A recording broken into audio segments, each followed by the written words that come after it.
Hi. My name's Delina.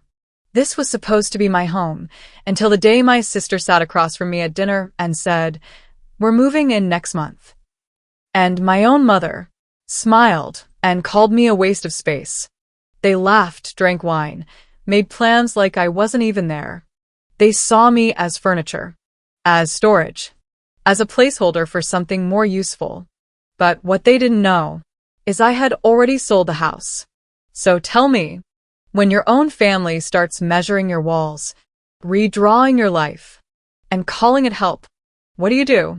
The dining room was warm that evening, soft light spilling over the table and flickering across the polished wood. It smelled like rosemary and roasted chicken, my attempt at keeping things simple, something comforting for a Thursday night. Outside, the Spokane air carried the faint chill that comes before winter, but inside, the quiet clinking of silverware filled the gaps between half-hearted small talk. I didn't expect the explosion that came. Callista leaned back in her chair, swirling her wine like she was pitching an idea at work. "We're moving in next month," she said, smiling toward my mother as if the decision was already stamped, sealed, delivered. The fork slipped from my hand.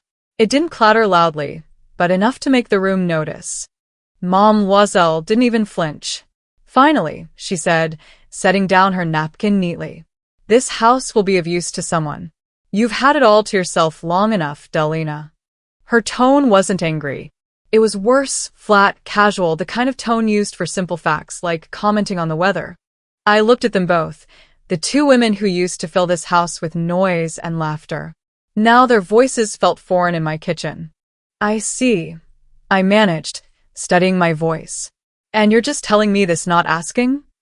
Callista gave a soft laugh. "Don't be so dramatic. It's family, Del. Family doesn't need permission." My mother nodded approvingly, as if that sealed the logic. "You work from home, don't you? Having us here will be good for you. Less lonely." Lonely. The word hit harder than it should have. I looked down at my plate. Half-eaten chicken, mashed potatoes, gravy congealing. My appetite disappeared. I took a sip of water to cover the silence stretching between us. Callista started outlining her plans, as if we were in a meeting. "Evie can take the upstairs guest room. I'll use the study as my workspace. Oh, and Mom's going to need the downstairs room near the kitchen for easier access." She said it like she was reading a real estate brochure, and I was just the caretaker. Mom smiled faintly. "It's a perfect arrangement. We can all help each other." Help. That word again. The one they use right before they take something from me. I set down my glass slowly. "Sounds like you've thought this through," I said. "Of course," Callista replied, cutting into her chicken like we hadn't just erased the concept of ownership. "We've been talking about it for weeks. Didn't want to stress you until everything was settled." "Settled," I repeated. "Without me." "Del," Mom sighed. "You know how your sister is, organized, proactive. Let her take the lead." The air in the room thickened. I felt every inch of this house. The walls I painted, the creak of the staircase I repaired myself, the uneven floorboard near the pantry that Dad promised he'd fix but never did. All those years working late nights, saving every penny, scraping together the mortgage after he died. 15 years of payments.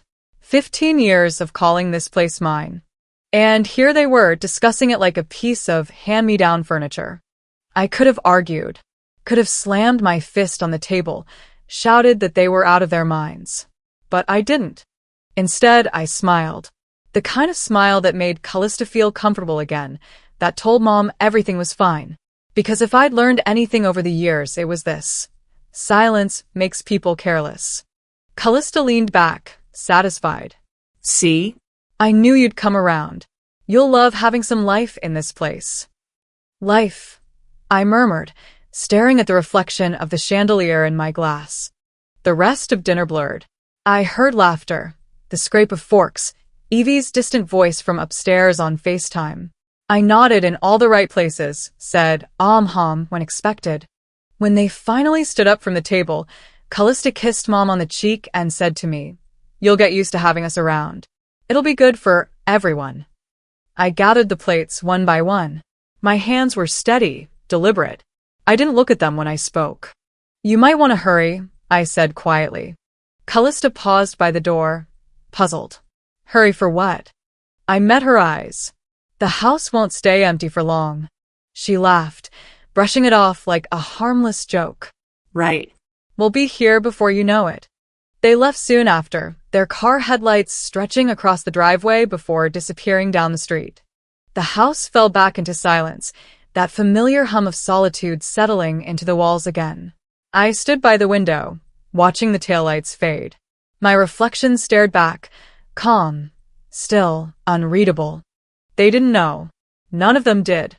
A week ago, I had stood in this same kitchen, pen in hand, while a notary watched me sign my name at the bottom of a crisp document. The house wasn't mine anymore, not on paper, not legally. And soon it wouldn't be theirs either. I rinsed the dishes under warm water, the scent of rosemary still clinging to my sleeves. My father's photo hung by the fridge, his smile faint behind the glass. Guess you'd be proud, I whispered. Took me a while, but I finally learned when to stop giving. The house creaked, settling in the cold. For the first time in years, I didn't feel trapped in it. I felt free inside its bones, like I'd finally turned a page no one else could read. By the next morning, the house was quiet again, too quiet. I made coffee, sat at the kitchen table, and stared out the window while the smell of toasted bread drifted through the air. The same yard that had felt like mine for years now looked uncertain, as if it were waiting to be claimed by someone else. I should have felt at peace, knowing the papers were signed and the deed had already changed hands. Instead, I felt like I was living in a play where everyone else had the script but me.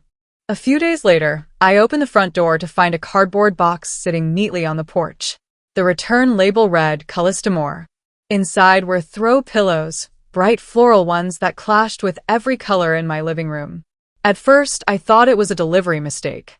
Then came the rug, the toy box, and a full-length mirror with "for upstairs hallway" scribbled across the packaging. I didn't call to ask. I didn't text her either. She would have said something breezy, like, "Oh, Dell, I just thought it'd make the space warmer," as if her assumption was a favor. By the end of the week, packages were stacked by the entryway. UPS knew the address by heart now. The mail carrier had even switched the nameplate on the mailbox from D. Langford to C. Moore. I noticed the change one morning, running my fingers over the tiny engraved letters, and laughed under my breath. It wasn't humor, it was disbelief, maybe awe at the sheer confidence it took to erase someone like that. Saturday morning, I walked to the corner cafe for my usual latte. The barista smiled politely and said, "So your sister's moving back in, huh? Bet that'll be fun." I froze mid-swipe of my card. "Sorry." She looked embarrassed, realizing I hadn't heard the news from her. "Oh, Callista was in here yesterday. She said she's coming home for good. She called it a fresh start for the family." I nodded, smiling just enough to end the conversation, then stepped outside. Spokane's autumn wind hit sharper that day, cutting through my coat. "Home," she'd said.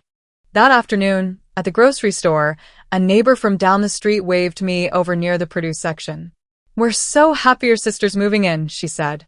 "This old house won't feel so empty anymore."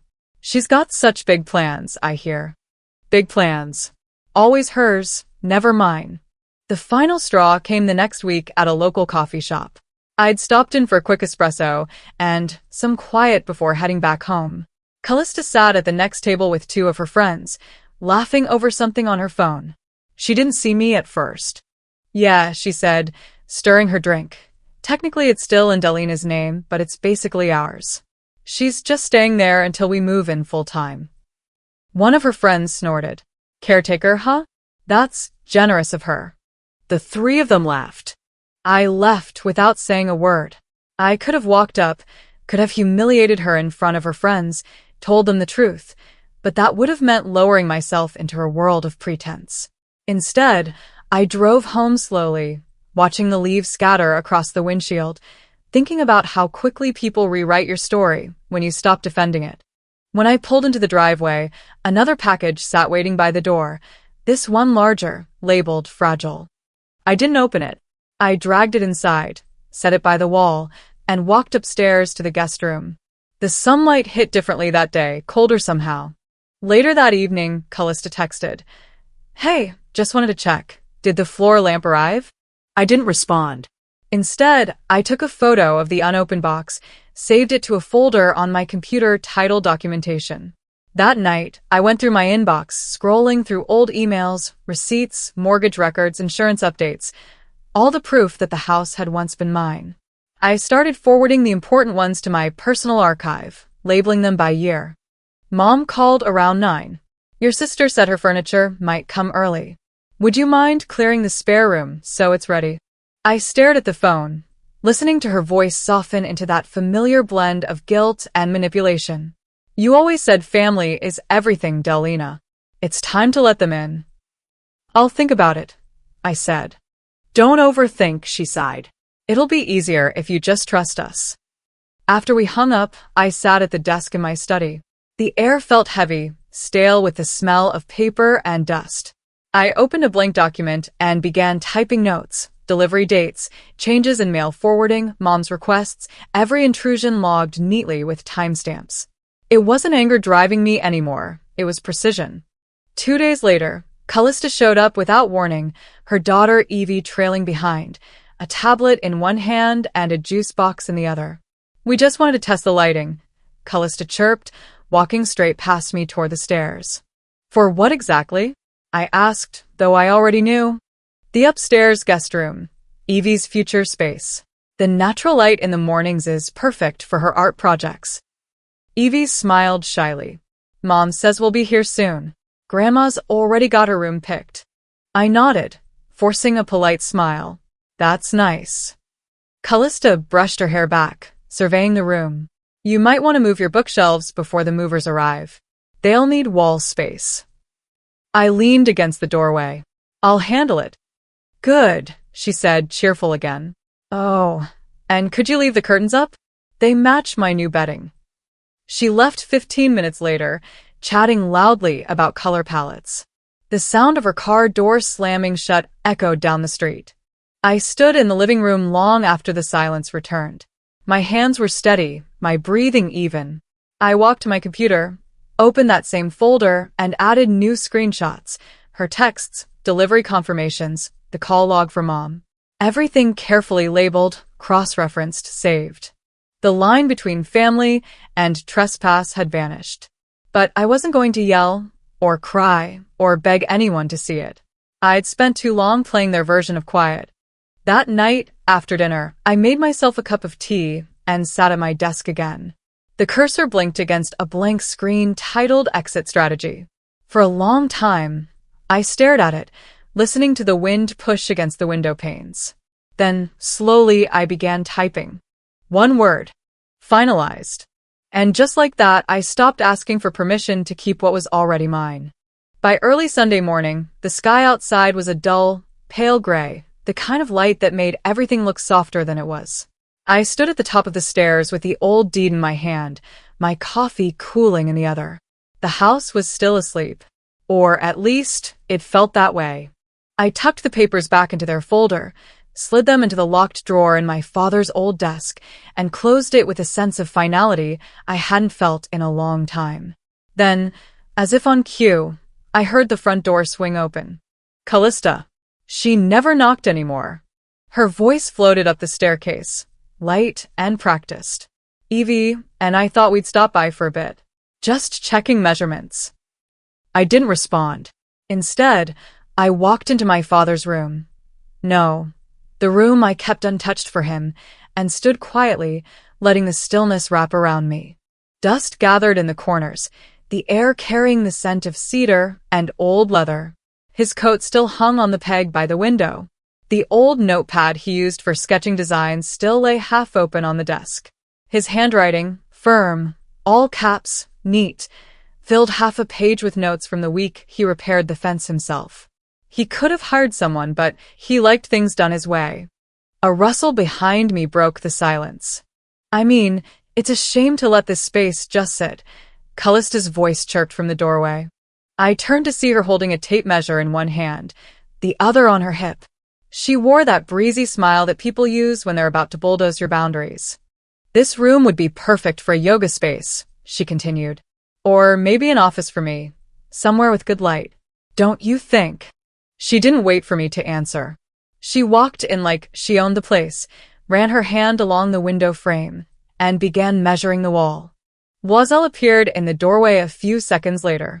It's time to move forward, honey, she said, softly but firmly. Let's make it useful. That word again. Useful. As if my grief needed to justify itself in square footage. I didn't reply. There was no point. Every word I offered would be twisted into an invitation. They moved on after a few minutes, laughing about paint colors and accent walls. I stayed behind, staring at the spot where my father used to rest his hand on the desk after writing. Later that afternoon, I left the house for a walk, just needed to get away from the tension building in my throat. I walked around the neighborhood, past the old library, the corner store where the owner still remembered my name, and let the cool air ease some of the pressure from my chest. By the time I returned, the sun was beginning to set. I opened the front door to silence, but something felt off. The energy was different. I stepped in my bedroom and stopped cold. The bookshelf beside the window had been moved. My vanity, the one I refinished myself with brass handles and a marble top, was gone. In its place sat a crib, white, pristine, and completely out of place. My nightstand had been pushed into the corner, the lamp unplugged. My books, piled into a cardboard box with the word donate scribbled across it. Callista's voice carried from the hallway. Sorry. I thought we could repurpose the room early. It'll help you transition when we all move in. Make it easier. I didn't answer. I couldn't. I simply walked out of the room, past her and Evie standing in the hallway, and went straight to the kitchen. I poured myself a glass of water, not because I was thirsty, but because I needed something to do with my hands. Callista followed, chatting like she hadn't just rearranged my life like a showroom. Evie's really excited about her new space, she said, leaning against the counter. She picked out curtains. Unicorns, I think. Adorable. I turned to her. You moved my vanity. She blinked. Oh, yeah. Sorry, it was just taking up space. I thought you'd be okay with it. You boxed my books. Only the ones you don't read anymore, she said, like that made it better. I was trying to help Dell. That word again. Help. Always cloaked in smiles and lipstick. I didn't raise my voice. I didn't ask her to leave. I didn't cry. Instead, I walked back upstairs, shut my bedroom door, and locked it. An hour passed before I came back out. The crib was still there. So were the boxes. Callista and Evie were gone. So I did what I always did. I put everything back, one item at a time. The books went back on the shelf. The vanity returned to its place. The nightstand pulled gently into alignment like nothing had ever shifted. Except everything had. That night, I didn't turn on the TV. I didn't check my phone. I just sat at my father's desk, the light dim, the room still carrying that faint scent of pine and memory. And I whispered to the empty air, to no one in particular. He wouldn't have let you touch it either. They assumed I'd eventually say yes. I was already learning how to say no. The day started the way most trouble does, quietly. A text from Mom just after breakfast. Family meeting this afternoon. Don't worry, Callista's handling most of it. Just come downstairs around 3. No context. No agenda. No respect either. By the time I came down, they were already in the living room, papers spread out like blueprints for a war I didn't agree to fight in. Callista stood near the coffee table, pointing at sketches and color swatches, her voice chipper and professional. She might as well have been presenting to a board of investors. This is the layout I'm proposing, she said without looking up. Evie's room goes here. She needs the morning light. Mom gets the downstairs suite, obviously. I'll take the converted study. And Dell, we can turn your room into a multipurpose space, maybe a guest lounge/library. My room. I hadn't even sat down yet. I stood just inside the doorway, watching my own life being reshaped without my input. Loisel, perched on the couch like a queen nodding through a court hearing, gestured to the drawing. Callista's really put thought into this. She's always had the flair for organization. Don't you think this will bring balance to the house? That word again. Balance. Like I'd been tipping the place off its axis all these years. I didn't know we were remodeling, I said, keeping my voice even. Oh, honey, we're not tearing anything down, Mom assured, her tone soothing and patronizing all at once. We're just adjusting the space to better fit the family's needs. It's time this house worked for more than just one person. I wanted to scream, but I didn't. I've learned that when you raise your voice in a room full of people who've already made up their minds, you only make it easier for them to call you irrational. So instead, I walked over, picked up one of the sketches, and looked it over like it belonged to someone else. Who drew these? Me, Callista said. Well, I had a little help from a friend at work, but the ideas are mine. I see, I replied. Then I placed it back on the table and walked away. They didn't call after me. Maybe they took it as quiet agreement. But later that night, when I passed through the living room again, I left a sticky note on top of the blueprint. Redesigns require permission from the owner. By morning, the note was gone. No one mentioned it. A few days later, I got a voicemail from Loiselle.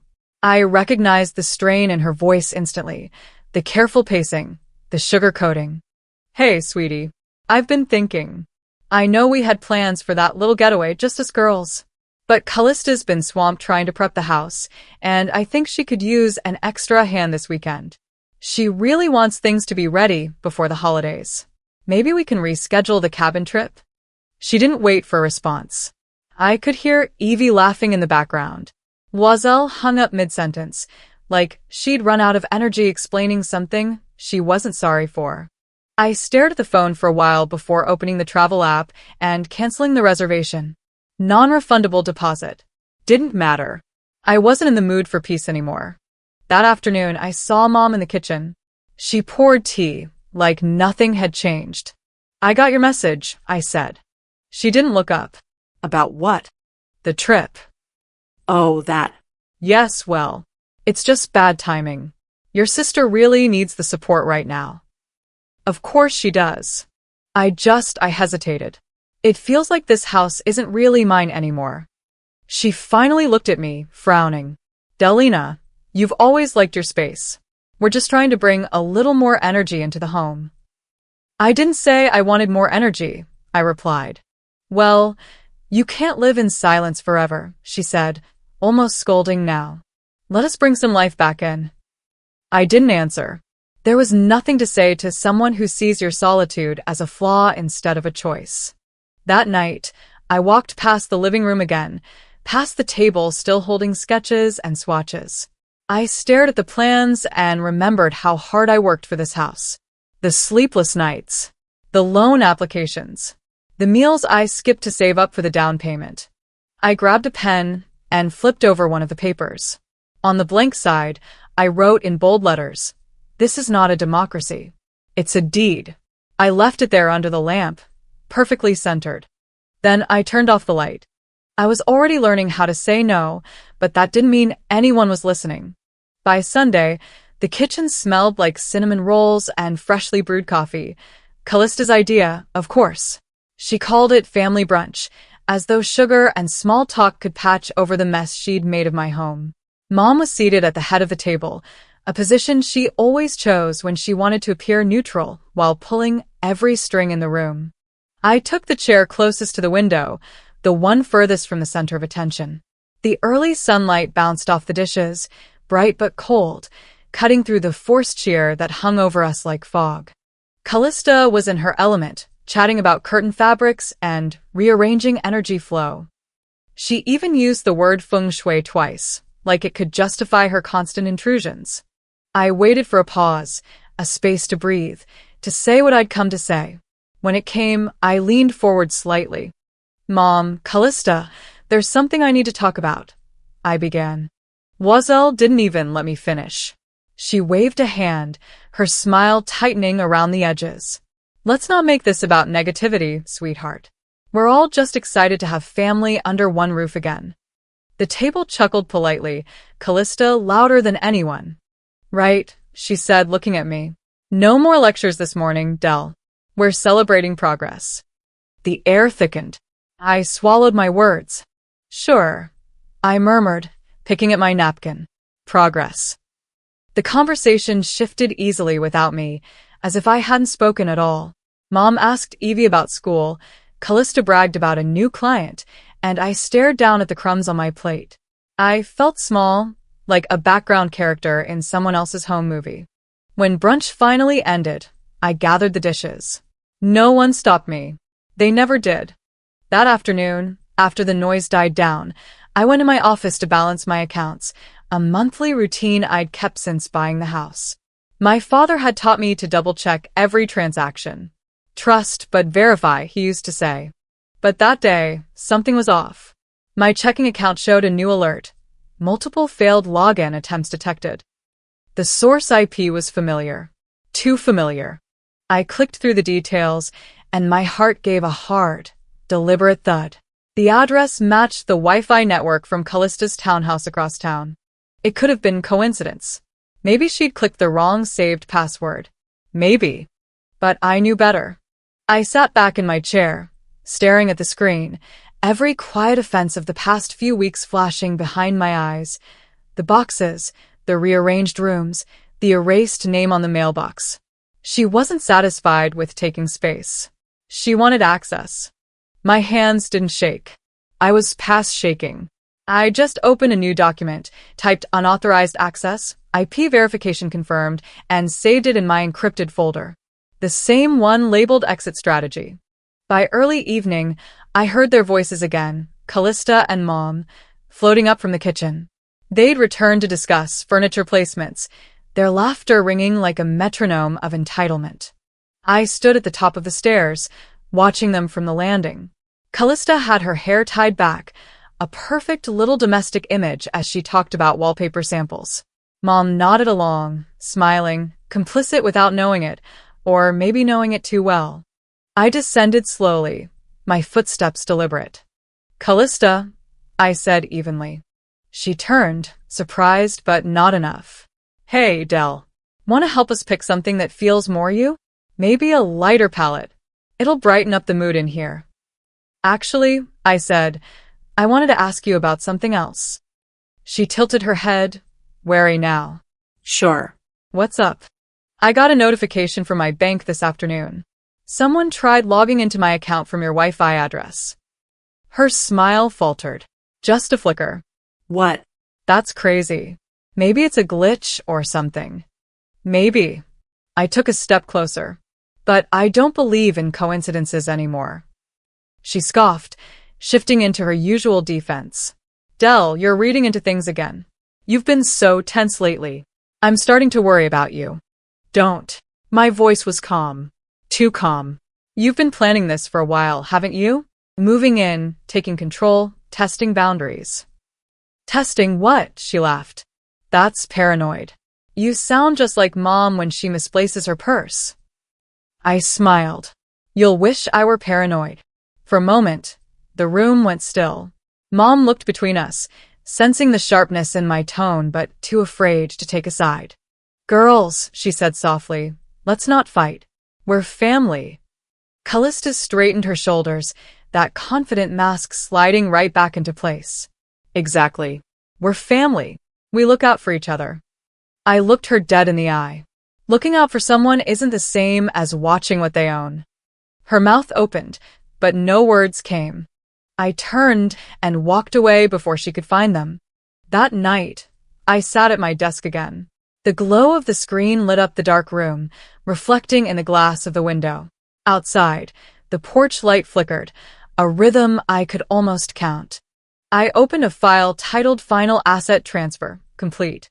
The confirmation code sat there, waiting. The money was secure. The sale was progressing exactly as planned. I didn't even look at the details this time. My eyes lingered instead on the hallway beyond my office door, where I could still hear faint laughter from downstairs, light, shallow, oblivious. They thought they were winning. I was done warning them. The next move would be action. They thought I was moving out. I was moving everything that mattered away from them. By sunrise the next morning, my trunk was already full. A small wooden chest of letters, my father's vintage watch, the cast iron pan he gave me when I bought the house, and a collection of photo albums I hadn't touched in years. These were the things I couldn't afford to leave behind. Not because they were worth money, but because they were the only things left that no one else had tried to claim. I wrapped the rest of my documents in bubble wrap, tucked them into a waterproof box, and loaded them into the back seat. My cat, Winnie, curled up on the passenger side like she knew we weren't going far, but we weren't staying either. It was still early enough that the house was quiet. I didn't want a scene. I didn't want to see Mom's confused face or Callista's smug surprise. I just wanted my father's things safe, untouched. I wanted space to breathe again. The storage unit was only 20 minutes away, near the edge of town. The manager didn't ask questions when I upgraded to a climate-controlled unit under my name only. I paid 3 months in advance. Cash. By the time I returned home, the light had changed, brighter now, streaming through the front windows in a way that made everything look deceptively peaceful. I stepped back inside and locked the door behind me. I was in the middle of folding the empty storage boxes when I heard voices from upstairs. Callista's laugh, sharp and rehearsed, followed by Mom's familiar hum of agreement. Then a thud. I walked slowly toward the staircase, pausing at the bottom. "Evie wants more closet space," Callista was saying. So, I moved a few of Delina's old things to the attic. Honestly, she's got so much stuff she never even touches. It's ridiculous. "She won't mind," Mom added. "It's not like she uses half of it." Something inside me pulled tight. I climbed the stairs, not in anger, but with the kind of focus you get when something inside you snaps. Not loudly, but clean. The attic door was cracked open. And there, just inside the landing, was a soggy cardboard box. Rain.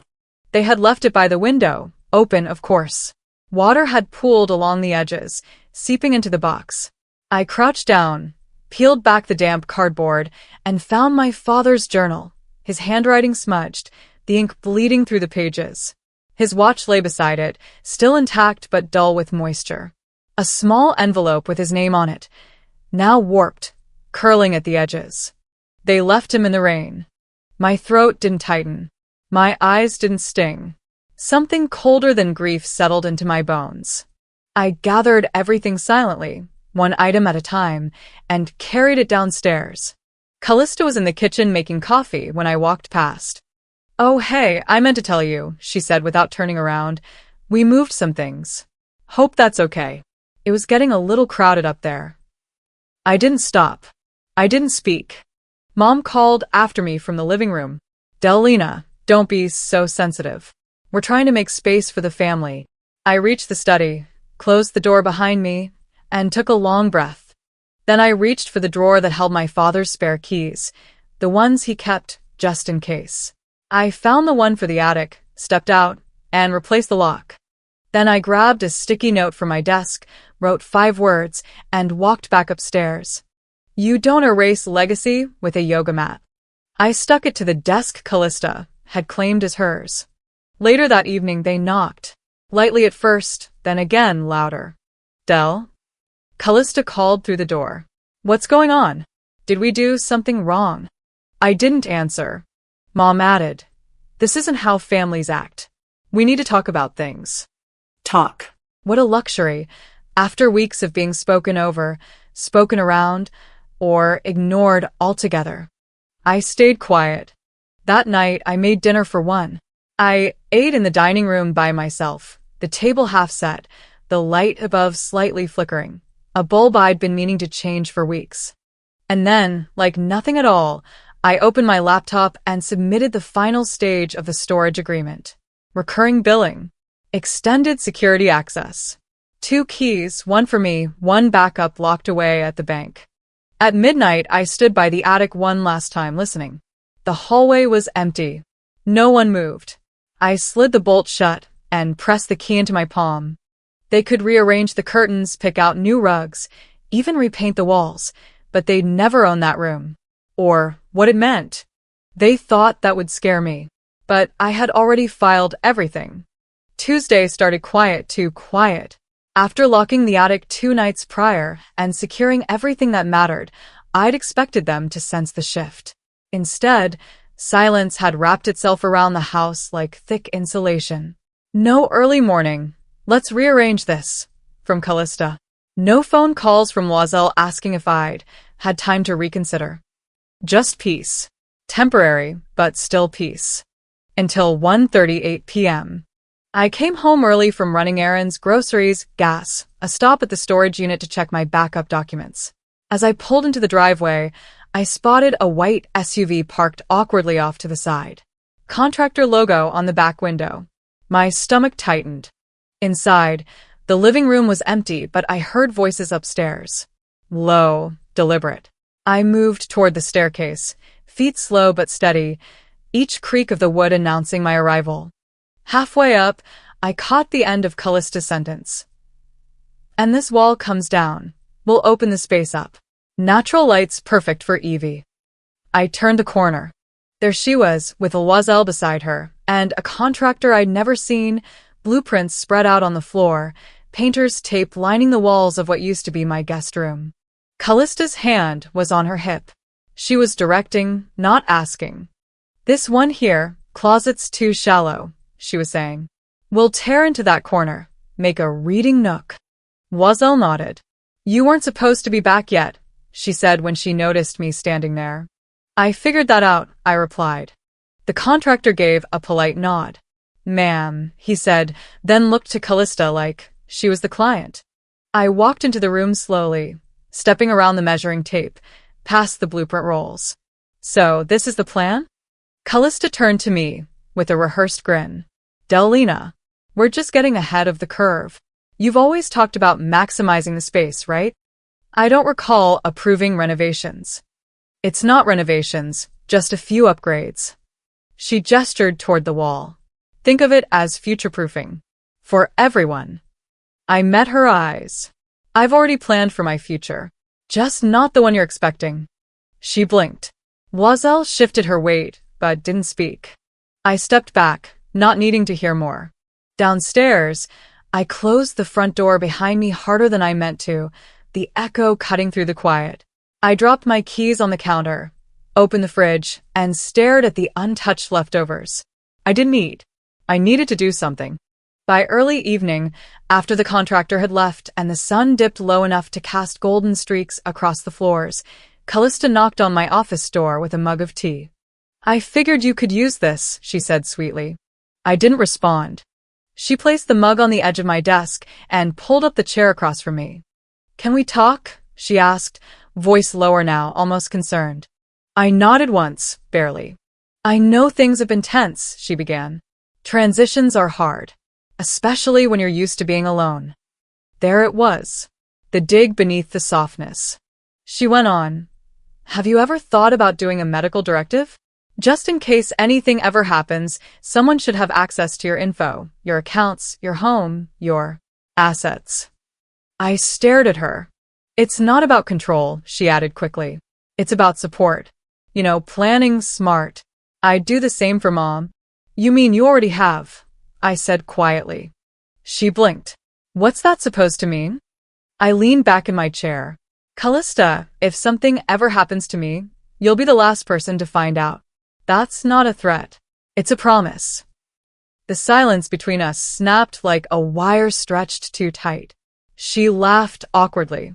You're being dramatic again. You've already tried to access my accounts, I said. You did it from your townhouse Wi-Fi.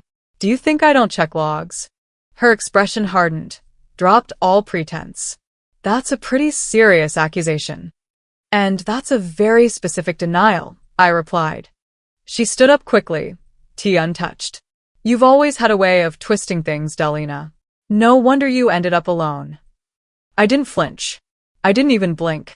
Close the door on your way out. She left.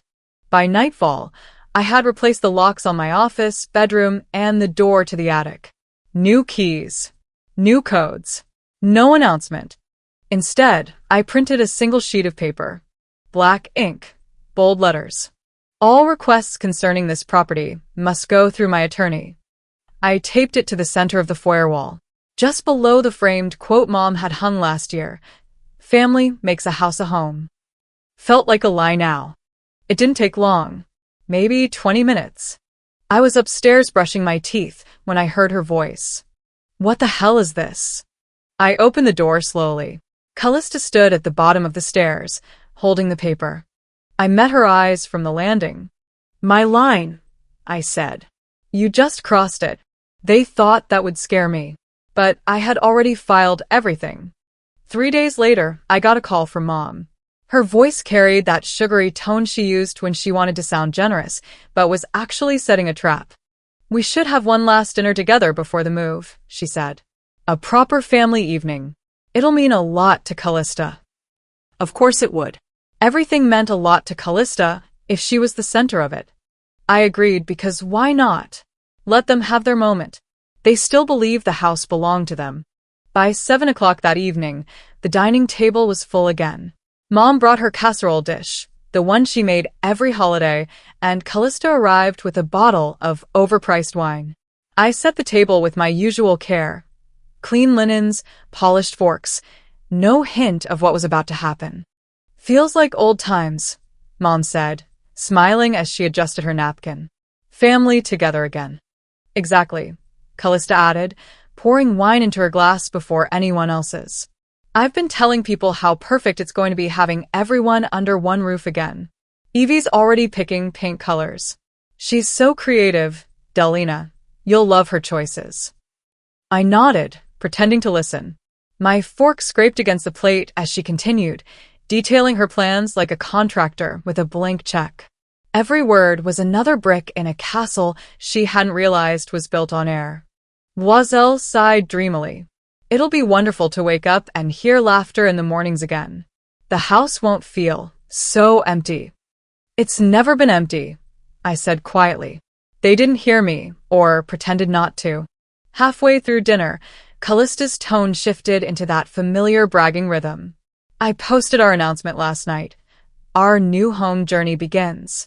You wouldn't believe how many people messaged congratulations. I guess people love seeing families stick together." Mom laughed softly. "Oh, I'm sure they do." I smiled faintly. They might love what comes next even more. Dessert came and went, pecan pie, store-bought, still cold in the middle. The moment stretched, pleasant on the surface, sour underneath. I let the silence fill the room before I reached down beside my chair and pulled out a slim folder. "I should probably let you both know something," I said, placing it gently between the wine glasses and the butter dish. Callista frowned. "Is this about the paint colors again?" "Del, if you hate them, we can change." "It's not about paint." Mom looked up, cautious now. "Then what's this about?" I folded my hands. "You might want to update your moving plans." Callista blinked. "Excuse me?" I met her eyes, calm and deliberate. "I sold the house last week." The room went still. Forks froze midair. A single drip of wine slid down the neck of the bottle and hit the tablecloth, a dark stain spreading across the white linen. Mom's voice came out in a whisper. "You did what?" "I sold it," I repeated. "To a couple from the east side. They move in next week." Callista's face went pale, then flushed red. "You can't just, you had no right. We were counting on." I cut in smoothly. "No, you are assuming. There's a difference." Loisel shook her head, her voice trembling. "Delina, this isn't what family does." I looked at her evenly. "No, what family does is ask before taking. You never asked." For a long moment, no one spoke. The ticking of the kitchen clock filled the silence, a steady reminder that time had always been mine to spend, not theirs to steal. Then Callista's chair scraped backward. She fumbled for her phone, swiping furiously. Her face twisted as she stared at the screen. "Oh my God. What is it?" Mom asked. Callista's voice was sharp. "My post, my announcement, people are commenting. Laughing. Someone wrote, 'Guess it's not your house after all.'" "Who told them?" I stood, smoothing my napkin. "Maybe word travels faster than you think. Escrow closed last week. Deeds are public record." "You made us look like fools," she shouted, standing too. I tilted my head. No, Callista. You did that yourself. Mom's eyes glistened. After everything we've done for you, this is how you repay us? I stared at her for a long second, then reached into the folder again and slid an envelope across the table. Here, I said. Contact info for the new owners. They're moving in next week, and they're lovely people. You might like them. Wazal didn't take it. Callista didn't blink. I picked up my purse and my car keys. Mom's voice cracked. Where will you go? Home, I said. Just not here. As I turned toward the hallway, Callista's voice followed, thin and desperate now. You can't just walk away like this. I paused at the doorway, looked back once. This was never your home to take, I said softly. You only mistook my silence for permission. The door clicked shut behind me. Outside, the night air felt sharp and alive, carrying the scent of rain and cut grass. I walked to my car, heels tapping against the pavement, every step steady. I didn't look back at the windows glowing behind me or the silhouettes moving inside. That house, for all its history and heartbreak, finally belonged to someone who would treat it like it deserved. As I pulled out of the driveway, my phone buzzed once, another notification from Callista's account. Post deleted. For the first time in years, the silence felt clean. Freedom didn't feel like winning. It felt like breathing again for the first time in years. Freedom didn't feel like winning. It felt like breathing again for the first time in years. It had been 5 days since I left the house. The new place wasn't far, just 10 minutes closer to downtown, but it felt like a world apart. Smaller, simpler. Only 2 bedrooms, a balcony that faced west, and enough sunlight to make the hardwood floors glow by 3 p.m. Most people would call it a starter home. For me, it was the restart I didn't know I needed. The movers had delivered the last of my boxes that morning. I didn't rush to unpack. I just sat on the floor of my new living room with a cup of tea, surrounded by pieces of a life I had taken back. The quiet here was different. It wasn't the kind that hummed with resentment or expectation. It didn't feel like I was waiting for someone to show up or for the other shoe to drop. It just was. A knock came around noon. I opened the door to find my new neighbor, Marie, holding a basket of muffins and a soft smile. Figured I'd do the neighborly thing, she said. Heard from the leasing office you moved in solo. I accepted the basket with a genuine thank you, the kind that lives in the chest, not just the mouth. We made small talk for a few minutes. She was retired, used to be a nurse, lived with her 2 terriers.